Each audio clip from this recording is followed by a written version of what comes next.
Good morning guys, જય શ્રી કૃષ્ણ, જય દ્વારકાધીશ ને મહાદેવ હર બધાને. કેમ છો બધા? મજામાં? Welcome back my another blog. નવા બ્લોગમાં બધાનું ફરીથી સ્વાગત છે. આજે આપણે જાશું સાળંગપુર હનુમાન બોટાદ. ત્યાં જઈ દર્શન હનુમાન બાપાના કરશું. દર્શન કરી રાજકોટથી જશું બોટાદથી જઈ અને સાળંગપુર હનુમાનના દર્શન કરી અને જાશું પોરબંદર સાઈડ પ્રયાણ. પણ હવે જોઈએ આગળ શું કરીએ, રસ્તામાં શું કરીએ તે બધું તમને બતાવતો રહીશ. આપણે આગલા બ્લોગમાં આપણે મળ્યા, રાજકોટ પહોંચ્યા. પણ રાજકોટમાં આપણે કઈ રાતે ગયા નહોતા કેમ કે લેટ થઈ ગયું હતું. તો રાજકોટનું આપણે ફરી આવશું ત્યારે રાજકોટ આખું ફરશું ને એ બતાવશું. અમારે જેઠાભાઈ રેડી છે. જેઠાભાઈ તમારે આવું છે? ક્યાં આવું? પછી સાળંગપુર આવીને શું કરશો? પછી હું આમ જો ત્યાંથી વયો જવાનું છું પોરબંદર. આવશો તમે મારા ભેગા પોરબંદર? હે આવશો ને પોરબંદર? તો હા, તો વાંધો નહીં. જઈને પોરબંદર આવ પછી તું કહેતો નહીં હો કે મારે વેકેશન નથી એમ. આ જેઠાભાઈ એટલે જયંતભાઈ તમે કેટલામાં ભણો છો ભાઈ? હે પેલું ભણો છો? કઈ સ્કૂલમાં છો? ગોકુલ વિદ્યાલય. એ ક્યાં આવી ગોકુલ વિદ્યાલય? સીધે જવાનું. તો એને શું કહેવાય એરિયાને? અનમોલ પાર્ક, આજી ડેમ. વાહ, સરસ. આ ભાઈ છે ને આખો દિવસ વિડીયો જોતા હોય એને તમે લાઈક શેર ને સબસ્ક્રાઇબ કરી નાખજો. તમારી ચેનલ છે ભાઈ? કઈ ચેનલ છે? નથી? ઓય મને તેમ કે તારે પણ ચેનલ છે. સારું, હાલો હવે આપણે નીકળીએ છીએ આજી ડેમ બાજુ. ત્યાં આવશે હમણાં ધર્મેશ કાકા, ત્યાં આવવાના છે ને ત્યાં આપણે ગાડીમાં બેસશું. પહોંચી ગયા છે આજી ડેમ ચોકડી ને આપણી ગાડી આવી રહી છે ધર્મેશ કાકા લઈને. હવે આપણે બેસી જશું હમણાં ગાડીમાં બેસીને જશું સાળંગપુર. નીકળી ગયા છે સાળંગપુર માટે. ધર્મેશભાઈ પાછા ડ્રાઈવ કરતા તમને જોવા મળશે. ધર્મેશભાઈ મોર્નિંગ. Good morning. કેમ છો? કૃષ્ણ, જય દ્વારકાધીશ. બહુ મજા, બહુ આનંદ મંગલ હરિગુણ ગાવ. બરોબર. અને જઈ રહ્યા છે સાળંગપુર સાઈડ. રસ્તામાં ક્યાંય સ્ટોપ થશું તો વાત કરશું. રસ્તામાં ક્યાંય સ્ટોપ થશું તે બતાવશું અને ત્યાં સુધી જતા રહેજો. અને મારો બ્લોગ રાજકોટથી જતા હતા રસ્તામાં એક ચા પાણી પીવાનું મન થયું તો એક જગ્યાએ સ્ટોપ લીધો છે, હોટલ વણિરાજ. આ આવી જસદણ પાસે. ગમે ત્યારે આવો હજી ચા પીએ, ચા પીને મળીએ પાછા. કેવું ચા છે કહું તમને. ચામાં મજા ના આવી તો લીધું મોન્સ્ટર ને મોન્સ્ટર પી લઈએ. હવે મોન્સ્ટર પીવું આવી જાવ બધે. ત્યાં મોન્સ્ટર પી લીધું, ઠંડા થઈ ગયા એકદમ. કેવો લાગે આપણો લુક આજ સવારનો જણાવો. કિલ્લો આવ્યો છે, કિલ્લા જેવું છે. રસ્તામાં દેખાતું હોય તો તમને જો હમણાં બતાવું. આ વિછિયાની આજુબાજુમાં છે એક આ ધાર ઉપર કિલ્લો છે બહુ મોટો. આ મંદિર છે કે કિલ્લો જ છે? મને તો કિલ્લો જ લાગે. અને ઓહો રસ્તો એટલે મજા છે સાહેબ. આપણે જો આવી રીતના કમ્પ્લીટ જ બેઠા છે. ધર્મેશભાઈ જોશી પાછા ડ્રાઈવ જ કરે છે ને એને મજા જ આવી રાખે. પાછળ વિશુદ્ધિબેન બેઠા છે. કા વિશુદ્ધિબેન કેમ છો? વિશુદ્ધિબેન છે તારું નામ? હા, કેમ પાડી દે? હા તો હા પાડી. હા. અમારા એક બેન છે એને કેમેરામાં આવું નથી ગમતું એટલે જાય છાનું ના પાછળ બેઠા છે. મને કે કેમેરામાં ના લેવા છું. સાળંગપુરની અંદર એન્ટ્રી આપણે કરીએ છીએ. આગળથી ટર્ન મારીને આવવું જોશે મને એવું લાગે છે કેમ કે અહીંયાથી ડાયરેક્ટ જવાતું નથી. આપણે બેક સાઈડ ટર્ન મારીને આવ્યા. આ વ્હાઈટ હાઉસ જેવું એકદમ મોટું મસ્ત બનાવેલું છે ને આવું દેખાય છે, હવેલી જેવું સ્વામિનારાયણ ભગવાનનું. આ જૂનું વ્હાઈટ હાઉસ છે સાળંગપુર મંદિર અંદર છે તે. ગાડી આપણે ટર્ન લેવા જવી પડી હતી થોડી આગળ. જય હનુમાન. સાળંગપુર જે આવેલા હોય મને કોમેન્ટ કરજો અહીંયા ક્યાં જવા જેવું છે, શું છે. કોઈને કઈ નવીન ખ્યાલ હોય મને જે જોવું મળશે એ બધું તો બતાવીશ જ. એ સિવાય તમને પણ ખબર હોય એ કહેજો બધાને, તો ખબર પડે. જય બજરંગબલી. આગળ રહેશે મને ખબર છે. વ્હાઈટ હાઉસ પાસે સાળંગપુર પહોંચે તો ગયા પણ ટ્રાફિક એટલી બધી છે ને અહીંયા ગાડી પાર્કિંગ કરવાની જગ્યા નથી મળતી. આખું પાર્કિંગ ફૂલ છે, બધું પાર્કિંગ ફૂલ છે. આમાં ગાડી ક્યાં પાર્ક કરવી ને એ કઈ સમજાતું જ નથી. ગાડી જો અહીંયા આવે છે, આ પાછળ ગાડી હાકે છે કાકા, પણ નથી મળતું પાર્કિંગ. જો આ વ્હાઈટ હાઉસ છે, ગાડીના પાર્કિંગ આખું ટ્રાફિક વાળું છે. હમણાં આપણે જોશું અહીંયા કેટલી ટ્રાફિક છે. ગાડી આપણે ઓછામાં ઓછું 100 મીટર દૂર આ વ્હાઈટ હાઉસથી મૂકવીને આવ્યા. હનુમાન બાપાની મૂર્તિ આપણે અહીંયા બાજુમાં પછી જશું. પેલા આપણે દર્શન કરવા જવું છે. આ વ્હાઇટ હાઉસ છે, જે કોઈને આવ્યા એને ફ્રેશ થવું હોય તો ત્યાં પણ છે. સાળંગપુર જે આવ્યા હોય એને ખબર હોય કે સાળંગપુર હનુમાન બાપા એટલે શું એમ. હનુમાન બાપાનો કેવો હાજર અહીંયા પરચાવ છે બધાને ખબર જ હશે. આજે છે જૂનો ગેસ્ટ હાઉસ, એટલે જૂનો ઉતારો હતો એ છે. આ નવો ઉતારો એટલે વ્હાઇટ હાઉસ, નવું વ્હાઇટ હાઉસ જ. આમાં પણ અત્યારે રૂમ ને રેન્ટ પર બધાને મળે છે અહીંયા રોકાવું હોય તો. હું 1-2 વાર આવેલો છું, ત્યાં રોકાયેલો પણ છે.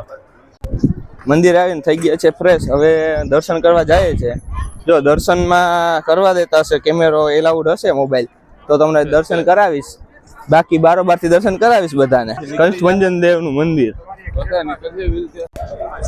દેવાંશી બેન ને બે રેડી છે. કા દેવાંશી બેન રેડી ને દર્શન કરવા માટે હનુમાન બાપાના?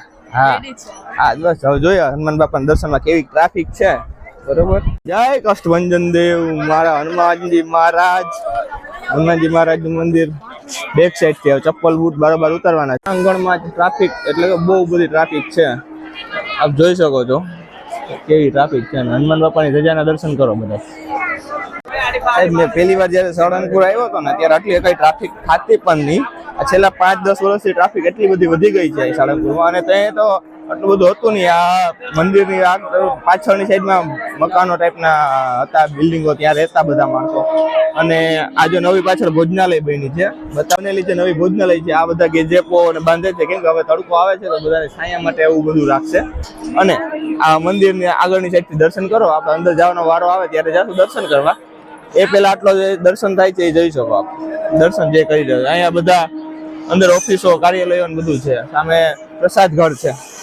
પછી આગળ સોવેનિયર શોપ છે, ત્યાં પણ આપણે જાશું. અહીંયા ટ્રાફિક જો આ દર્શન માટેની જ ટ્રાફિક છે બધી. ત્યારે આપણે દર્શન જો અંદર મોબાઈલ એલાઉડ હશે તો આપણે દર્શન કરાવશું. સાળંગપુર હનુમાન મંદિર ને આ જો સિક્યોરિટી છે, આ બધા હોય આ ગરમ થઈ જાય ગમે ના ઉપર. આ કેમ કે જવા દો, વારા આડી લઈને જવા ના દેવાય, એટલે આવી રીતના હોય. ટ્રાફિક તો એટલી બધી થઈ જાય કે વાત ના પૂછો. જોવો આજ રવિવાર છે, રવિવારના હિસાબે દર ફેરે હોય જ છે ટ્રાફિક. આપણે વધારે ટ્રાફિક છે. આ ઉભા જે લાઈનમાં દર્શન કરી રહ્યા છે બધા. ધર્મેશભાઈ જોશી ને અમે બધા લાઈનમાં વારો આવી જાય એટલે જોઈએ કેટલીક વારમાં દર્શન થઈ જાય છે. શોર્ટકટ લાઈન છે વ્હીલચેર વાળી, એટલે વેલો વારો આવી જશે એવું લાગે છે. એક્ઝિટ ને એન્ટ્રી થી બહાર અંદર જાય છે. એક્ઝિટ ની એન્ટ્રી છે. જય હનુમાન, જય કષ્ટભંજન દેવ. હનુમાન બાપાના દર્શન જો, આ હનુમાન બાપાના દર્શન થાય. ટ્રાફિક તો એકદમ છે, ભીડ બહુ બધી છે. અંદર મોબાઈલ છૂટ છે એટલે વાંધો નતો આવતો. દાદા કષ્ટભંજન ના લાઈવ દર્શન કરો. જો લાઈવ દર્શન અહીંયાથી થઈ જાય છે. બોલ શ્રી કષ્ટભંજન. ટ્રાફિક તો અક્રમ પાડ છે, આટલા બધા ભક્તજનો છે, સાથે હું પણ છું. લાઈટો એસી બેસી એકદમ ચાલુ છે. જય કૃષ્ણ હનુમાન બાપા. ટ્રાફિક ભીડ ફૂલ હતી. ભીડમાં આપણે નીકળી ગયા છે. દર્શન કરવામાં ટ્રાફિક બહુ બધી હતી. ટ્રાફિક ને માન આપી આ સિક્યોરિટી જીઆરડી જવાન અહીંયા સેવા કરી રહ્યા છે. જય કૃષ્ણ દેવ. હવે આપણે આગળ બહાર નીકળીને જશું, ભોજનાલય સાઈડ જશું, દર્શન નીકળીએ છીએ. બરોબર ટ્રાફિક તમે જોવો, બહુ બધી ટ્રાફિક આજે આવી ગઈ છે. આ જવાન કામ કરે, સેવા કરે છે સ્વામિનારાયણ દેવની. સ્વામિનારાયણ દેવ જે સેવા કરે છે, ટ્રાફિક જોવે છે. મજા લઈ લઈએ. બાપાના મંદિર આગળથી દર્શન કરો, કેટલું મસ્ત મજાનું મંદિર છે. દેવાંશી બેન દર્શન થઈ ગયા તમારા? આરામથી ગયા કે ટ્રાફિક હતી? આરામથી, જરાય ટ્રાફિકમાં પેલા દર્શન કરી લીધા. અને બીજા બધા આડે છે. અમે આડી લઈને વયા ગયા હતા. અહીંથી હવે તમે પણ દર્શન કરો પાછું બેક કેમેરામાં. અને આ સામે જે ભોજનાલય, પ્રસાદ લઈ, આપણે આજ પ્રસાદ ત્યાં લેશું. સાળંગપુર દાદાનો પ્રસાદ લઈ અને લઈ છે. એમાં સીડીઓની વ્યવસ્થા પણ છે. અને જે ના ચડી શકતા માટે ઓલી રિવોલ્વિંગ એટલે કે જે હલતી છે સીડી હોય ચાલતી ઇલેક્ટ્રિક થી, એ પણ છે. હાલો, હનુમાન બાપાનું મંદિરનું પાછળથી દર્શન છે. ત્યાં નવું બનેલું ભોજનાલય છે. અંદર જાય, આજે પ્રસાદીમાં શું આપણા મળે એ જોઈએ. પ્રસાદી ગ્રહણ કરી અને પછી જાશું. લાંબી કતારો છે. અમે શોર્ટકટમાં જાય હવે ત્યાં પૂગીએ. બરોબર. લઈ ભોજનાલય છે, એકદમ વિશાળ ભોજનાલય છે. જો આટલું મોટું છે. પ્રસાદ લેવા ઉભા છે લાઈન. કઈ વારો આવે જોઈએ. મારા અંદાજે હવે થોડોક વાર દૂર નથી રહ્યું. હમણાં આવી જશે વારો પ્રસાદમાં. પ્રસાદ ગ્રહણ કરી પછી આપણે બહાર જશું. આપણે પ્રસાદી લઈ લીધી છે. હવે નીકળીએ છીએ બારોબારની સાઈડ. સરસ મજાની પ્રસાદી હતી. ભાત, દાળ, બટાકાનું શાક અને રોટલી અને શીરો પણ હતો રવાનો. સારું હતું એકદમ પ્રસાદી, બહુ મજા આવી. હવે જવું છે આપણે સોવિનિયર શોપમાં, એટલે કે શોપિંગ કરવા. શોપિંગ જોઈએ છે શું કરવા જેવું હોય કરીએ. અમારા ભેગી બે માતાજીઓ છે એ કંઈક કરશે. દેવાંશી તારે શું લેવું બેન? મારે તો ખાલી હાથમાં બાંધવાના દોરા. ઓકે, હાથમાં દોરા લેવા. બીજા બેન એક અમારા ભેગા છે એ કેમેરા સાઈડ છે, એટલે કેમેરામાં નહીં આવે. પણ બેન તમે શું લેશો? શું નહીં આવશો તમે કેમેરામાં? એ બેન બોલતાય નથી, એ બોલતાય હરમાય, એ અવાજ આવી જાય તો કેમેરામાં જો. આ છે સોવિનિયર શોપ. વાહ રે વાહ, હનુમાન બાપાની મૂર્તિ. કોઈને કઈ શોપિંગ કરવી હોય એની કરી શકે. લાંબી ભીડ છે અહીંયા. માદેડીઓ કોઈને લેવી હોય તો. હનુમાન બાપા કિંગ ઓફ સાળંગપુર. શોપિંગ તો છોકરીઓને કરવી છે, આપણે રાજી કરવાની હતી નહીં, કેમ કે હું હમણાં આવ્યો તો ત્યારે પણ મેં લઈ લીધી સોવિનિયર બધી વસ્તુ. હવે જોઈએ આગળ લઈ લેશું તો, બાકી આપણે લેવાનું થતું નથી. જોશીભાઈ આટા મારે છે. હા જોશીભાઈ મજામાં છે ને? કેમેરામાં બ્લોગિંગ કરીને દેખાય છે, બેક સાઈડ કેવા દેખાય જો. Hello hi. હનુમાન બાપાની એટલે કે સાળંગપુર હનુમાન બાપાની ફાઈબરની મૂર્તિ છે, જેની કિંમત 1,60,000 રૂપિયા છે. કેટલી સુંદર છે, ભગવાનનું આમ સાક્ષાત પ્રતીક છે, જેમ કે આ મંદિરમાં બિરાજેલ છે. શોપમાંથી જાજુ તો કઈ નથી, આ માદેડી લીધી છે બે, અને બીજું જે લીધું છે એ નિરાતે બતાવશું. આપણે બીજું લીધું નથી. હનુમાન બાપા છે. સોનિયા શોપમાંથી બહાર નીકળ્યા, હવે તડકામાં આવ્યા છે. હવે જશું આપણે હનુમાન બાપા કિંગ ઓફ સાળંગપુર છે, કિંગ ઓફ સાળંગપુર ની મૂર્તિ છે, ત્યાં જઈને આપણે થોડો ફોટોશૂટ કરશું, પોતાનો ફોટો પાડશું અને નીકળશું. આટલી સુંદર છે આ ભોજનાલય, એટલી વિશાળ છે. એકથી સાથે 3 થી 4,000 માણસો અહીંયા જમી શકે છે. દેવાંશી બેન વ્હીલચેર હલાવે છે. દેવાંશી બેન ને વ્હીલચેર આવડતી નથી હલાવતા. હનુમાન બાપાની ધજાના દર્શન કરો. હવે આ ગેટ સાહેબ મુખ્ય દ્વાર છે કષ્ટભંજન દેવનું. આ જે આવ્યા હોય મેઇન ગેટ બહુ સરસ મજાનો રજવાડી ગેટ છે, એકદમ મોટો. હું બહાર જાઉં છું પાણી લેવા. આ રાઉન્ડ વિડીયો છે જેમાં તમે આખા સાળંગપુર હનુમાન મંદિરના પટાંગણ છે એનું 50% નહીં પણ 100% આ બધું આવી જશે. એક વ્હાઇટ હાઉસ નહીં આવે, કેમ કે વ્હાઇટ હાઉસ આની બેક સાઈડ છે. આ મેઇન એન્ટ્રી જે છે એ છે, મેઇન એન્ટ્રી અહીંયાથી છે. સાળંગપુર જે આવ્યા હોય એ લોકોને ખબર જ હશે કે સાળંગપુર અહીંયા આવ્યા હોય તો કેવી મજા આવતી હોય. અહીંયા રોકાવાની વ્યવસ્થા પણ એકદમ સારી છે. એને એવું નથી કે જે લોકો પૈસા હોય ને એ જ રોકાઈ શકે. અહીંયા એકદમ ફ્રીમાં, ફ્રી ઓફ કોસ્ટ જમવાનું, ફ્રી ઓફ કોસ્ટ રહેવાનું બધું છે અહીંયા. અને ફેમિલીમાં આવો તો ફેમિલી માટે પણ રહેવાનું સારી સગવડ છે. કષ્ટભંજન દેવ મહાદેવ મંદિરનો મુખ્ય દ્વાર, એટલે કે આ બેક સાઈડમાં છે, ગામ સાઈડમાં. ઓલો છે એ રોડ સાઈડનો ગેટ છે. આ રજવાડી ગેટ બહુ સરસ છે. પાણી લેવા આવી ગયો તો બરાબર, પાણી લઈને પાછા જાઉં છું આવી રીતના. ઠંડુ પાણી પીવું. ગરમી તો બહુ છે, હવે ગરમી ચાલુ થઈ ગઈ એટલે અહીંયા ટેમ્પરેચર તો હંમેશા હાઈ જ હોય છે. ભાવનગર જિલ્લો છે એટલે. કિંગ ઓફ સાળંગપુર એટલે હનુમાન દાદાની જે મોટી 5 ધાતુની કે 12 ધાતુની કંઈક બનાવેલી છે મૂર્તિ એ છે. હનુમાન દાદા અહીંયા બધા ફોટા પડાવે છે બારોબાર આવી રીતના બધા. પેટ તથા પ્રસાદ ઘર અહીંયા આવેલું છે. અહીંયા શ્રીફળ માત્ર 20 રૂપિયામાં. અને આ દર્શન દાદાના છેલ્લા ધજાના દર્શન. હવે આપણે જઈએ છીએ બારોબાર. તારીખે અહીંયા હોળી ઉત્સવ છે, કોઈને હોળી રમવા આવવું હોય તો કષ્ટભંજન દેવ એટલે કે હનુમાન બાપાના ચરણોમાં હોળી રમવું હોય તો આવી શકો.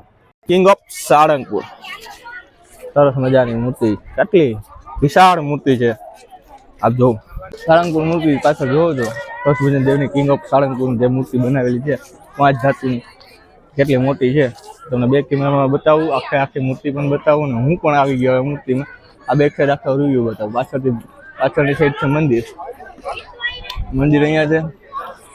આ સાઈડ ગેસ્ટ હાઉસ છે ને આ વ્હાઇટ હાઉસ છે. અને અહીંયા અમારા દેવાંશી બેન ઉભા છે. કિંગ ઓફ સાળંગપુર ભાઈ લોકો આ જય બધા વ્હાઇટ હાઉસ તો જોયું છે, પણ વ્હાઇટ હાઉસ ને છે ને તમને નાનું એવું રાજ બતાવું. જો વ્હાઇટ હાઉસ ની અંદર છે ને એક મોટો મધનો પૂળો છે. આ કોને જોયો હતો? જેની જોયો હોય એ યાદ કરો, કહેજો જી કોને જોયો હતો. જો કેટલો મોટો મધનો પૂળો છે. ગાડી લઈને આવી ગયા છે અને દેવાંશી બેન બેસી રહ્યા છે એ ગાડીમાં. આવે અને નીકળીએ આપણે પોરબંદર તરફ નીકળીએ પ્રયાણ. ગાડી ધર્મેશભાઈ ચાલુ કરી દીધી છે આંકવાની. હવે જાશું આપણે બોટાદ સાઈડ. ઠંડુ બંડુ કંઈક પીવાની ઈચ્છા છે ધર્મેશભાઈ? પીવડાવો કંઈક ઠંડુ બંડુ? 100%. ઓકે હાલો ભાઈ, તો 100% થઈ ગયું. હવે પીવાનું જ છે આગળ ઠંડુ કંઈક. રસ્તામાં આવતા પહોંચી ગયા છે ખોડિયાર હોટલ. ગોંડલે સ્ટોપ કર્યો છે, ચા પાણી પીધા. અને હવે અમે પહોંચી જશું આપણે 7 વાગ્યાની આસપાસ પોરબંદર. ખોડિયાર હોટલ અહીંયા ઉગતા હોય, ચા પાણી એકદમ સરસ જ આવતી હોય, બધા પીતા હોય, ખબર છે. હું આપી હમણાં થમ્સઅપ પી અને પછી પાછા નીકળી જશું પોરબંદર સાઈડ. પોરબંદર રસ્તામાં બતાવી દે. પોરબંદરમાં એન્ટ્રી. કેટલો સુંદર સનસેટ. આવો ચોપાટી દેખાય કાકા? ના દેખાય હો. દેખાય ના દેખાય. ને પાછા હનુમાન બાપા એટલે કે હનુમાન રોકડીએ પહોંચી ગયા.